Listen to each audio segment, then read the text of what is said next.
Hey everybody, it's Sam Amico. Another edition of Hoops Wire Live on 330 to go. 51st episode. I was informed that last week's episode was the 50th edition of Hoops Wire Live. I didn't really see any balloons or party favors, so we're just going to keep rolling and hope we get that at 100. But Cavs right now, as you know, are on a 3-game slide. If you're watching this live, they've lost to Orlando Magic, respectively Orlando Magic, Los Angeles Clippers in Los Angeles as they're on the West Coast right now, Sacramento Kings, and just have been a little bit sloppy, a little bit out of sorts, a little bit unable to finish games after getting leads, which is not like them.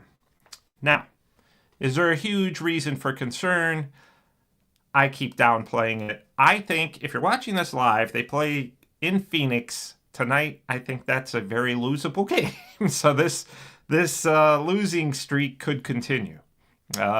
You have to remember that the Orlandos, the Los Angeles Clippers, and the Sacramento Kings and the Phoenix Suns, these are all teams that are trying to fight for playoff position.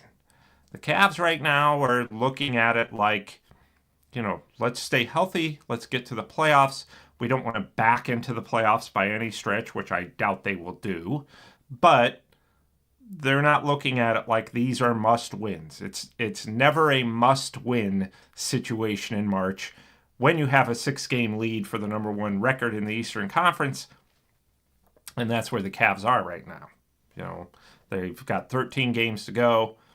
They have a 6-game lead over Boston for the top seed in the Eastern Conference. They're a game behind the Oklahoma City Thunder for the best overall record in the NBA.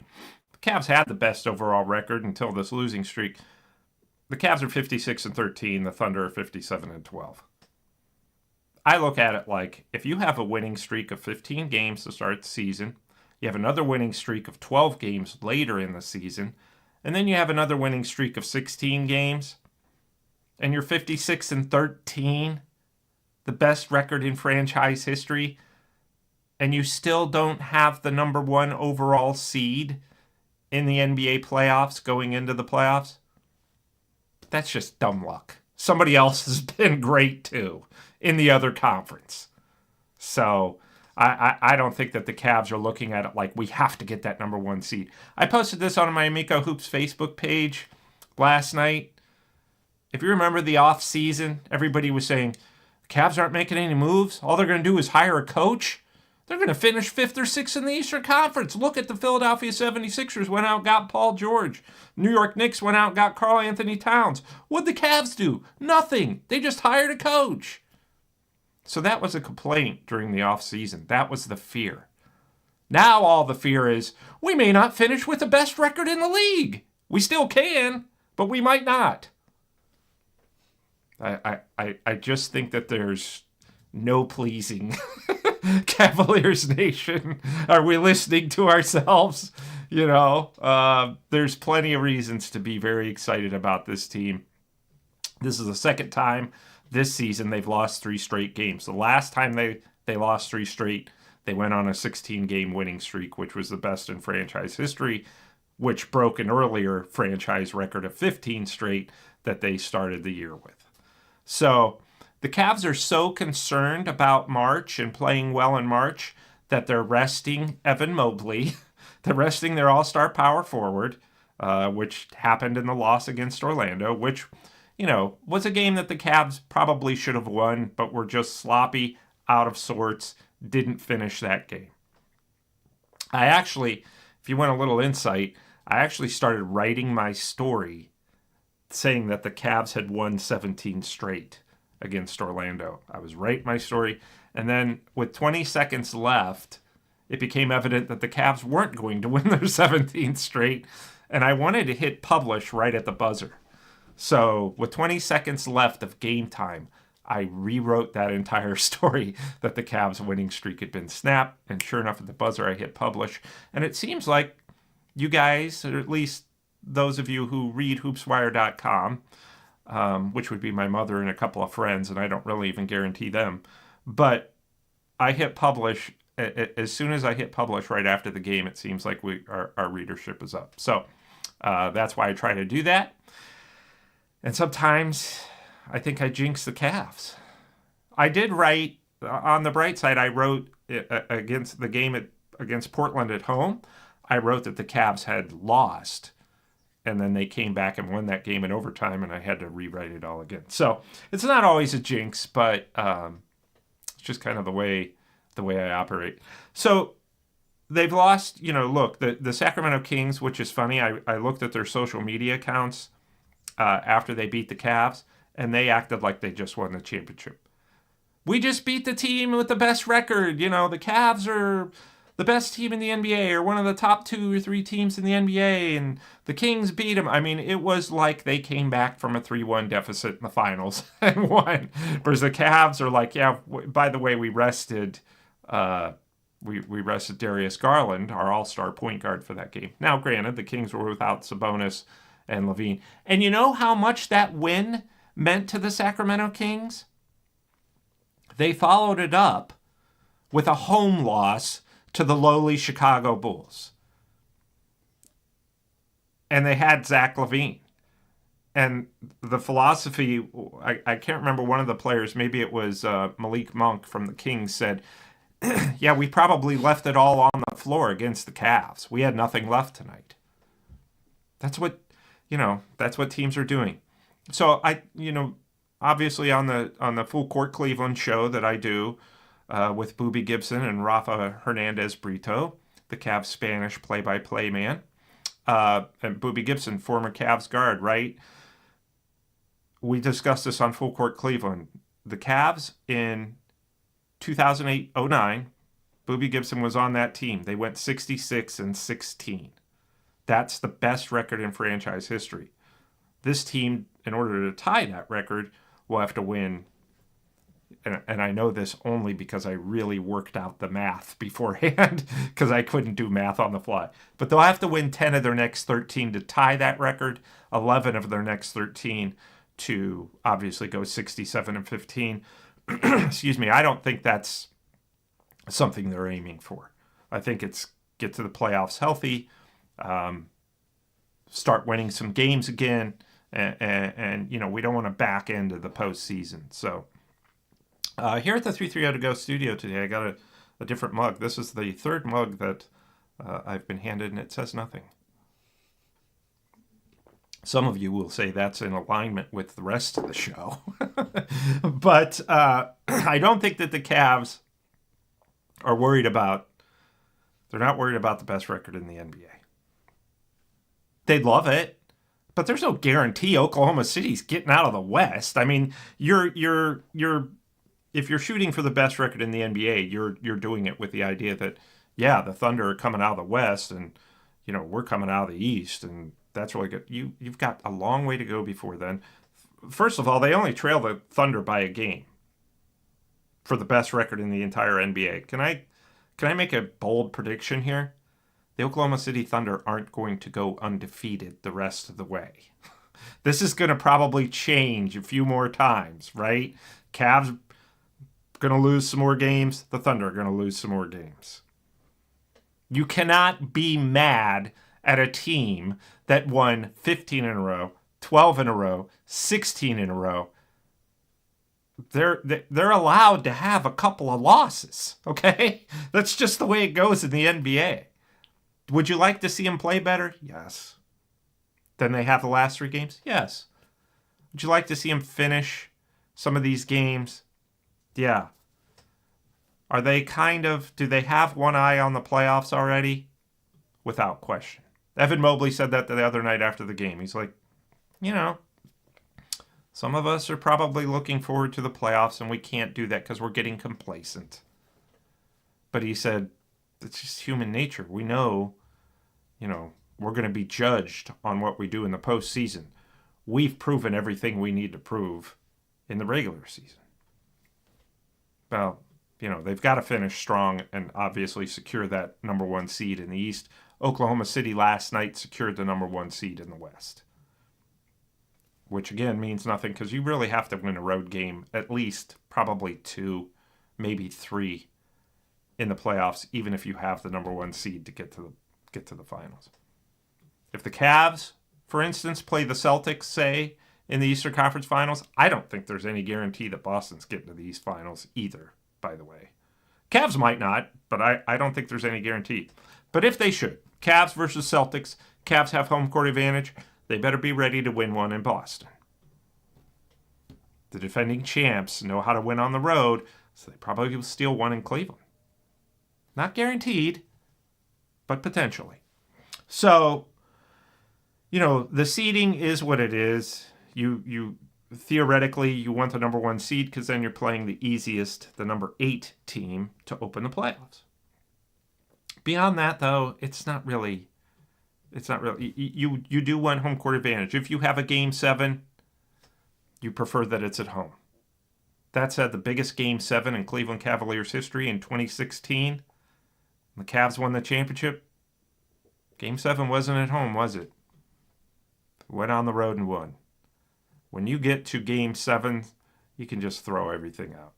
Yes, you'll feel more comfortable at home. No, it guarantees nothing. Did I just use a double negative? We do that at hoopswire.com as well. So, am I worried about this slide? No. I won't even be worried if they lose at Phoenix, which would be 4 games, which would be a season high. They have Utah on Sunday afternoon, and then they have Portland on Tuesday late again.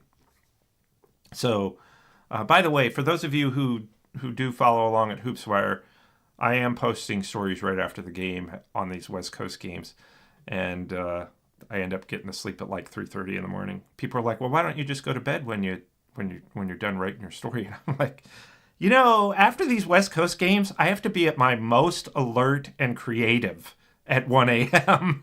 So I like it though; it's fun for me. So they have these next 2 games. I'm sorry, 3 games.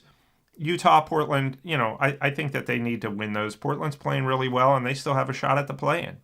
But anyway, going way back to what I was going to say about what Booby Gibson said on Full Court Cleveland yesterday, which I posted the story and the entire show on hoopswire.com, so you could watch Booby. But he was a part of that 66-16 team in 2008-09, and he said, we hit a rough patch in there. And he said, that was great. It was great. All of a sudden, you realize, okay, we need to wake up. We became more connected because everybody, the narrative is now, well, look at this team. They're not, they're not all that they say they are. He said, so it kind of lit a fire under us. And it wouldn't have happened. He said, we wouldn't have had that fire if we did not have that losing streak. And we did not have these obstacles and these challenges. I told Booby, and he laughed, and he said, that's about it. I said, the Cavs aren't bored anymore. They were getting bored. Sorry to say it, but that's human nature, and that's the way the NBA works. You win 16 straight, you're like, we're unbeatable. It's good. This is good. It's healthy. Because guess what you're going to have in the playoffs? Major challenges, major obstacles, people counting you out. I don't think anybody who's followed the NBA for any amount of time is counting the Cavaliers out. This is just the way it goes in March a lot of times for contenders. I wouldn't be surprised to see Oklahoma City slip up, Boston slip up. I just think that following the NBA for as long and covering for as long as I have, this is the way it goes for contenders in March. The difference is right now the Cavs are on a West Coast trip, which is incredibly difficult. Whereas Oklahoma City, Boston, I've looked at their schedules. I'm like, it's really lightened up here, but it gets tougher over the next 2 or 3 weeks. And then, of course, the season ends, I think, April 15th. The playoffs start April 19th. They usually have like 4 or 5 days before their first playoff game. So, we're less than a month away now from the playoffs. If you're in Cleveland, you're in the Cavaliers uniform, you're looking at that. You're like, we've got to play these games. We've got to make sure that we're not forming bad habits. And, where they're impacted is very clear right now is on defense and the 50-50 balls, that if there's a rebound and it's a loose ball, it's rolling on the floor. The Cavs have not done a good job in these last 3 or 4 games even getting those balls. They're not doing the intangibles. And that's because they're like, what difference does it make? So they are going to win some more games. And I think they'll finish with 63, 64 wins. And they're going to be just fine. They'll have the number 1 seed in the Eastern Conference. And then everybody's 0-0. All of what just happened goes out the window, except for the fact that, hey, look at this. We got home court advantage throughout the entire Eastern Conference. I think that there's a possibility they could finish with the best record in the NBA because Oklahoma City's going to lose again.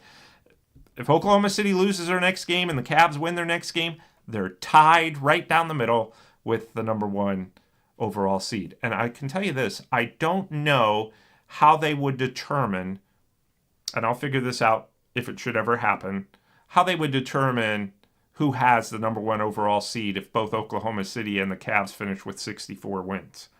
Because they split their games against each other. They played 2 games. Cavs won in Cleveland. Oklahoma City blew them out in Oklahoma City. So I don't know. If they both finish, 64-18, they're going to have to figure out who, and I'm sure that there's methods of doing that, but it's going to come down. The first option would be head to head. Other options are record against teams in your conference, maybe. I'm not exactly sure. So that's a long ways away. If the Cavs and Oklahoma City play again, I don't think anybody, at least, shouldn't. Because it'll be in June, and it would be for a championship. And no one, either whether you're in Cleveland or Oklahoma, neither fan base should be like, well, if we had only gotten home court advantage, both of these teams would be celebrating getting to the finals. And yeah, I think that either would have a great shot at beating the other one, regardless of home court.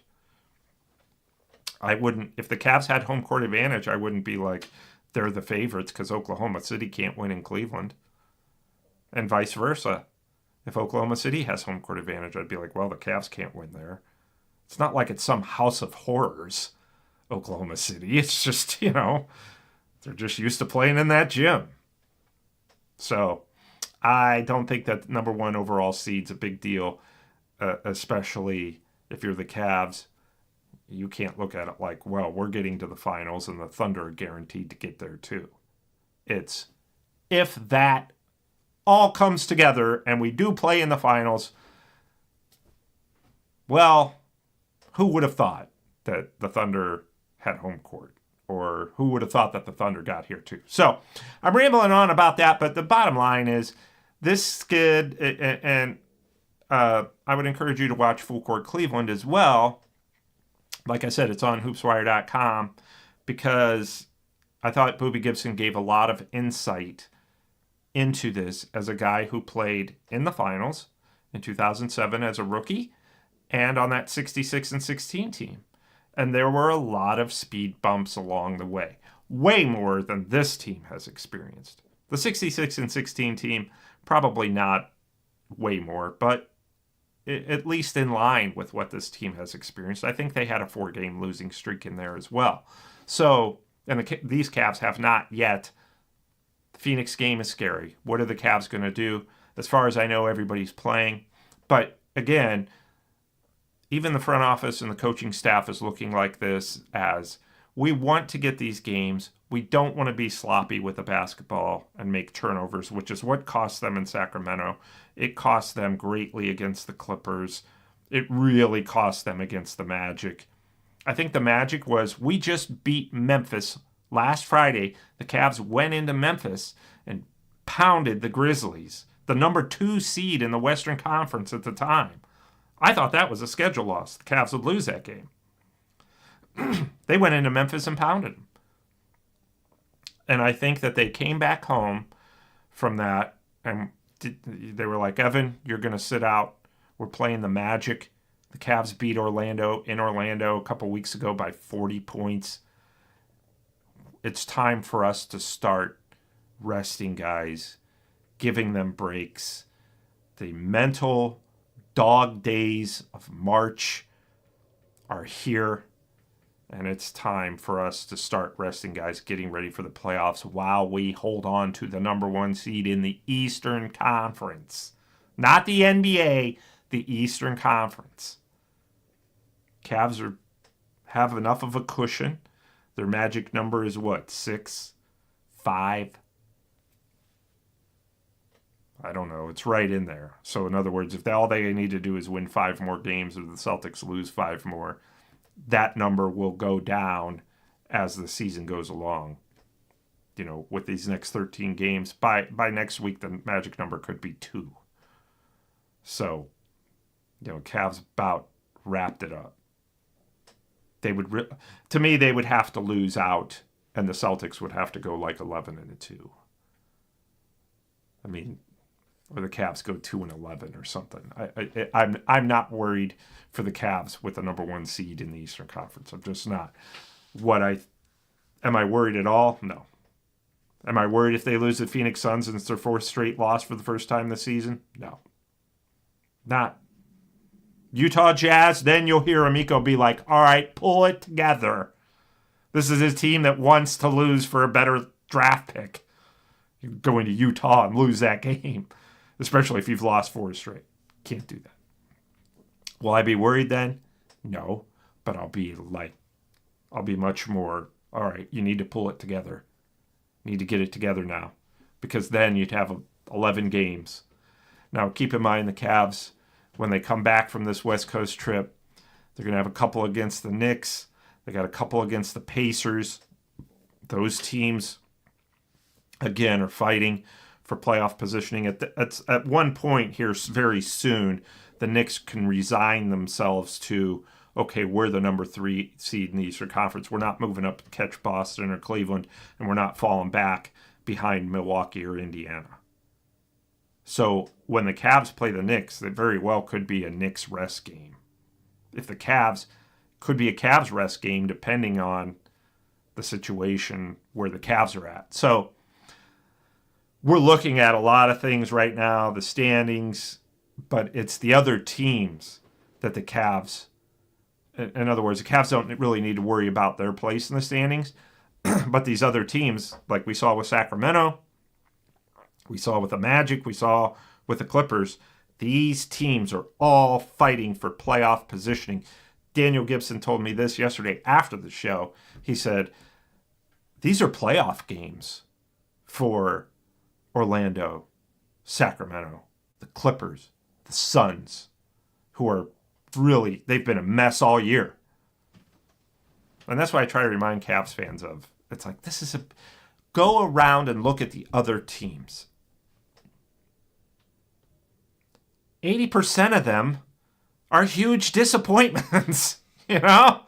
I mean, honestly, the Suns, the Lakers, you know, I mean, they picked it back up once they got Doncic, and they're fighting, and they're really playing very inspired basketball, even though they lost by 40 last night to the Bucks at home, you know, but they overall, the Lakers, they started until they were gifted Luka Doncic, disappointing season. The Cavs, the Thunder, I would put the Houston Rockets in there. And maybe the Grizzlies, because they had all those injuries last year. Those are your stories of the season. That's like 4. Indiana's probably happy with where they are. They're battling Milwaukee for the number 5 seed in the East, and they've been playing better lately. But your stories of the season really are the Cavs and the Thunder. So maybe 3 or 4 others who are happy. Everyone else has been a big disappointment. Minnesota Timberwolves, Denver Nuggets. Now, these are teams that are having decent seasons, but they're nowhere near the level of the Cavs and the Thunder. So I'm just like, just celebrate it. Don't worry about a 3 or 4 game losing streak. They just won 16 in a row. They're allowed to lose 3 or 4 in a row. It's not ideal. It's not what you're looking for, but it's certainly no reason for panic. So that said, I do think that the Cavs are fine. I think that their odds of winning a championship are as good as ever. I think that they need to start making shots and clean some things up. They can't go into the playoffs playing like they played in the last 3 games. They actually can. They can have a game or 2 in the playoffs like they've had the last 3 games, and they'll come out on top. I think in Sacramento, you had Darius Garland. You weren't resting him. End of losing streak at 2. You have Evan Mobley at home against the Magic. 17 straight wins. I mean, you can play the what-if game all the time. It's not fair, but I'm just saying, let's consider what the Cavs are thinking here. If they're thinking, you know what, we have to win that game in Sacramento because we've lost 2 straight, they're probably not saying, Darius, you all-star point guard, second leading scorer, you sit out to rest because we really need this game. So I think if we keep that in mind, and we look at what the Cavs are doing, is Kenny Atkinson after the game? Yeah, he's disappointed. But I'll tell you what, all 3 of those press conferences, he laughed. Did we hear Donovan Mitchell the other night? We ran that story on the website. I love this quote after they lost 3 straight. He said, I'm a little bit sick in the head. This is his quote. But this kind of makes me happy. He's like, I'm going to stop just short of saying that this 3-game losing streak makes me happy because I don't want everybody to know I'm crazy. But he said, this is good for us. We need an obstacle. We need a challenge. And he said, this is what makes Donovan Mitchell's quote about the 3-game losing streak. This is what makes the regular season fun. It's your best player saying that, right? Your leading scorer. This is what makes a regular season fun, and he's right. He's like, yes, it'd be great to go 82-0 or beat the Warriors 73-9 record. But then we go into the playoffs without having any kind of challenge. What happened to the 73-9 Warriors when they got challenged? No ring for that team. It's the Cavaliers who got the ring that year. So these are, and Booby Gibson, everybody who's playing in the NBA has said this is an okay thing. Losing streaks are okay. And I mean, it's 3 games. It might stretch to 4. I doubt 5, but it might. No big deal. You come back home and you or maybe they lose tonight to the Phoenix Suns, beat the Jazz, then lose to Portland. Everybody be like, they've lost 4 or 5. I know everybody will use that exact tone, actually, because I hear it on my Facebook page. I'm not just reading it, I'm hearing it. I hear the anxiety. But, and I get that. Look, I'm not making fun of anybody because, I'm kind of making fun of you. But I feel that way sometimes too. I'm like, come on, man, pull it together. Finish a game, get a win. I have to deal with it way more than they do when they lose. I have people angry at me. Years ago, when LeBron was on the team, I actually had somebody tell me I wasn't doing a good enough job of motivating the team in my story. And you know what? They were probably right. But I don't think that the Cavs are looking at that my stories and thinking, what we could really use a pep talk from that mediocre sports writer in Summit County. So I would say that there's no reason to worry at all. And I'm going to continue to beat that drum, even if they lost every game on this West Coast swing, which would be 6 straight losses. I would probably say, okay, now you're back home. You need to rattle off 3 or 4 wins in a row, because if you do, then everybody will forget about the losing streak, including yourselves. No one's going to remember this during game 1 of the NBA playoffs for the Cavs. So I can tell you this. I never envisioned the day where I would have to talk everyone off the ledge with this Cavaliers team because they've lost 3 straight. I think last time they lost 3 straight, they won a game before we had a show. So I didn't have to do it then. But, and that, the last time they lost 3 straight, they won 19 of 20. They followed that up. So this team, this is the same team. They're even better, very capable of that. Against Orlando, I said this. I was like, if Donovan Mitchell or Ty Jerome or DeAndre Hunter or Sam Merrill, if any of those 4 had even brought their C- game, they would have won. They would have beat Orlando. But all of those guys really struggled that night. Against the Clippers, you just had some meltdowns defensively. And as Kenny Atkinson said, he said it was elite shot making by the other team. We defended them well. They just had elite shot making because it's their playoffs. They have to win these games. The Clippers, the Kings, to get out of the play-in tournament and get into the regular playoffs. That would mean a top 6 seed in the conference. These are must-wins for these teams. And again, the Sacramento Kings left it all on the floor against the Cavs. They celebrated it like it was a Game 7 victory. And then the next night, they get beat at home by the lowly Bulls, and then admit, well, we left it all on the court because we really wanted to get that game against the Cavs. The Cavs are facing that now. They know it. But their approach is, let's try to play well enough to get a win. But more importantly than that, at this moment, is staying healthy and making sure that we're building good habits and not, But there's a little bit of laziness there. Not going to lie to you. There's a little bit of laziness in the mindset of the Cavs right now.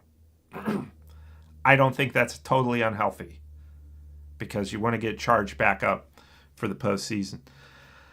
So the Cavs have been on the road, of course. I haven't been in the locker room because I've been staying on the East Coast. Well, Midwest.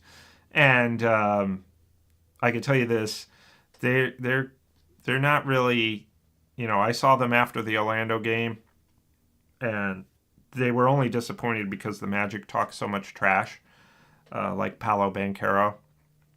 And it's like, in the locker room, they're like, well, that guy's going to be talking until we see them again. And the Magic and the Cavs could very well face each other in the first round again this year if the Magic finish with the number 8 seed.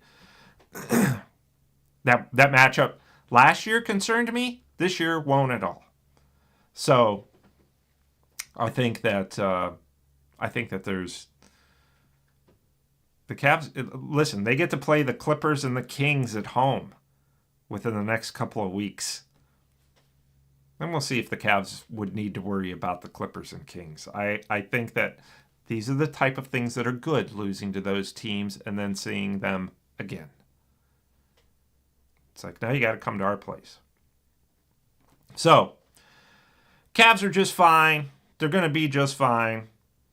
Even if they lose in Phoenix, I'm sorry to say, I'm leaning toward them losing in Phoenix. Because again, this game means everything to the Suns. They've got Durant. They've got Booker. They've been miserable all year. What a mess. The Suns thought about and tried to trade Durant, and he said no. It's just a mess. That team, on paper should be where the Thunder are. So, you want to talk about frustrating seasons? Look around the league outside of Cleveland, Oklahoma City, Boston, Houston, Memphis. Look around the league. There's not, everybody else is like, what is wrong with us? Cavs lose 3 straight. They're 56-13. The people are freaking out. Not everybody. Some. And that's okay. I get it. Fan is short for fanatic. Right? I mean, so be fanatical. And I'll try to offer some perspective here on Hoops Wire Live on 330 to go. With that in mind, we have lots of stuff on Hoops Wire. Lots of comments from Booby Gibson on Full Court Cleveland. And lots more coming. Obviously, the NCAA tournament is going on in Cleveland. Our Akron Zips are in Seattle against Arizona. Akron's, third straight year now in the NCAA tournament? I'm old enough to remember their first NCAA tournament in the late 80s when their starting center, I remember this, the Zips starting center, and I can't remember his name, you'll have to forgive me, but they opened their first ever NCAA tournament game against Michigan. And Michigan's mascot was taller than Akron's starting center. And the Zips only lost that game by 5. So I think that they have a good shot to beat Arizona. Arizona's, obviously favored. A pretty good team, plays in a very good conference. But if you're watching this live and the result has not already been decided, I think this could be the first NCAA tournament win in Akron U history. So go Zips, go Flashes. I know they're in the NIT, and go Cavs because they're going to be just fine. I promise. I still think they are the favorites to win a championship. Nothing has changed my mind on that. So hopefully that dose of good news will help you get through the day, and or at least that positive. I guess it's not news. It's just a positive prediction. When it becomes news, I'll say, I told you a long time ago. If it doesn't, then we probably won't ever get to episode 100 on 330 to go because I'll just not show up. Anyway, thanks so much for joining, and we will talk to you again next time.